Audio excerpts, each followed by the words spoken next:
ജെറമിയ പ്രവാചകന്റെ പുസ്തകം എന്നുള്ള വായന 3-ാം അധ്യായം 6 മുതൽ 16 വരെയുള്ള വചനങ്ങൾ. പാർട്ട് 2. അനുതാപത്തിന് ആഹ്വാനം. ജോസിയ രാജാവിൻ്റെ കാലത്ത് കർത്താവ് എന്നോട് അരുളി ചെയ്തു, അവൾ അവിശ്വസ്തയായ ഇസ്രായേൽ ചെയ്തത് എന്താണെന്ന് നീ കണ്ടോ? എല്ലാ ഉയർന്ന കുന്നുകളുടെ മുകളിലും സകല പച്ചമരങ്ങളുടെ ചുവട്ടിലും അവൾ വേശ്യാവൃത്തിയിൽ ഏർപ്പെട്ടു. ഇതെല്ലാം ചെയ്തതിനു ശേഷം അവൾ എൻ്റെ അടുക്കൽ തിരിച്ചു വരുമെന്ന് ഞാൻ വിചാരിച്ചു. എന്നാൽ അവൾ വന്നില്ല. അവളുടെ വഞ്ചകിയായ സഹോദരി യൂദ അത് കണ്ടു. അവിശ്വസ്തയായ ഇസ്രായേലിൻ്റെ വ്യഭിചാര ജീവിതം മൂലം ഞാൻ അവൾക്ക് മോചനപത്രം നൽകി. പറഞ്ഞയക്കുന്നതും യൂദ കണ്ടതാണ്. എന്നിട്ടും കാപട്യം നിറഞ്ഞ ആ സഹോദരി യൂദ ഭയന്നില്ല. അവളും വേശ്യാവൃത്തിയിൽ ഏർപ്പെട്ടു. അവൾ നിർലജ്ജം വേശ്യാവൃത്തിയിൽ ഏർപ്പെട്ടു. കല്ലിനും മരത്തിനും ആരാധന അർപ്പിച്ചു. അവൾ വ്യഭിചരിച്ചു. അങ്ങനെ നാട് ദുഷിപ്പിച്ചു.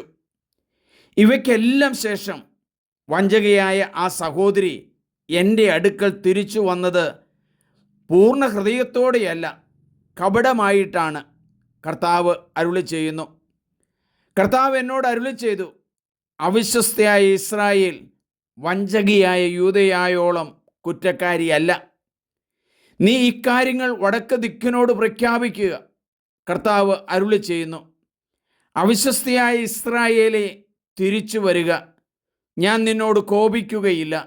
ഞാൻ കാരുണ്യവാനാണ്. ഞാൻ എന്നേക്കും കോപിക്കുകയില്ല. കർത്താവ് അരുളി ചെയ്യുന്നു. നിന്റെ ദൈവമായ കർത്താവിനോട് നീ മറുതലിച്ചു. പച്ചമരങ്ങളുടെ കീഴിൽ അന്യദേവന്മാർക്ക് നിന്നെ തന്നെ കാഴ്ചവെച്ചു. നീ എന്നെ അനുസരിച്ചില്ല. ഈ കുറ്റങ്ങൾ നീ ഏറ്റുപറഞ്ഞാൽ മതി. കർത്താവ് അരുളി ചെയ്യുന്നു, അവിശ്വസ്തരായ മക്കളെ, തിരിച്ചു വരുവിൻ. ഞാൻ മാത്രമാണ് നിങ്ങളുടെ നാഥൻ. ഒരു നഗരത്തിൽ നിന്ന് ഒരു നായകനെയും ഒരു കുടുംബത്തിൽ നിന്ന് 2 പേരെയും തിരഞ്ഞെടുത്ത് ഞാൻ നിങ്ങളെ സിയോനിലേക്ക് കൊണ്ടുവരും. കർത്താവ് അരുളി ചെയ്യുന്നു, എനിക്കിഷ്ടപ്പെട്ട ഇടയന്മാരെ ഞാൻ നിങ്ങൾക്ക് തരും.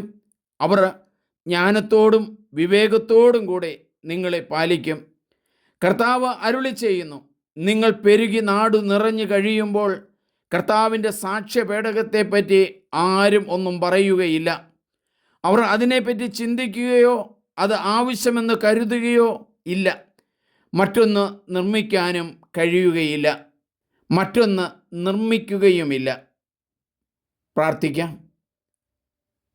നല്ല ദൈവമേ, അനുതാപത്തോടെ തിരിച്ചു വരുവാൻ അങ്ങ് ജനത്തോട് ആവശ്യപ്പെടുവാണ്.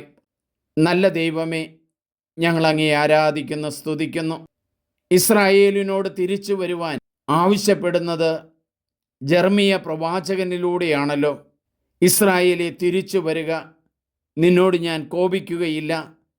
കാരുണ്യവാനാണ്. ഞാൻ എന്നേക്കും കോപിക്കുകയില്ല. ദൈവമേ, എത്രയോ ആശ്വാസ വചനമാണ് അങ്ങ് കൊടുക്കുന്നത്. പാപത്തിൻ്റെ പുറകെ അവർ പോയി, പാപത്തിൻ്റെ കുഴികളിൽ വീണു, പാപത്തിൽ ജീവിച്ചു.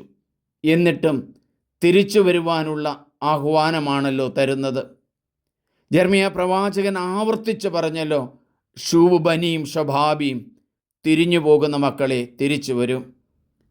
ക്രിസ്തുവിന് വരവിന് ശേഷം ദൈവമേ, അവിടുന്ന് സ്ഥാപിച്ച അനുതാപത്തിൻ്റെതായ കൂദാശ സ്വീകരിക്കാൻ എല്ലാവരെയും പഠിപ്പിക്കണമേ. ആരുടെ പാപം ബന്ധിക്കുന്നോ ബന്ധിക്കപ്പെട്ടും, ആരുടെ പാപം അഴിക്കുന്നോ അഴിക്കപ്പെട്ടും ഇരിക്കുമെന്നുള്ള ആ വചനത്തിൽ വിശ്വസിക്കുന്നു. അനുതാപത്തോടെ തിരിച്ചു വരുവാനും ദൈവവചനം പുൽകുവാനും കൂദാശകൾ സ്വീകരിക്കാനും ഞങ്ങളെ ഒരുക്കണമേ. അതിനുവേണ്ട അനുഗ്രഹത്തിനായി ഞങ്ങൾ ശിരസ്സ് നമിക്കുന്നു. ആമേൻ. ഏറ്റവും പ്രിയമുള്ളവരെ, നിങ്ങളെല്ലാവരും ഇത് സബ്സ്ക്രൈബ് ചെയ്യണം, ഷെയർ ചെയ്യണം. വചനം വളർത്താം, വചനത്തിൽ ജീവിക്കാം. ആമേൻ. എൻ്റെ പേര് സണ്ണി പുൽപ്പറമ്പിൽ.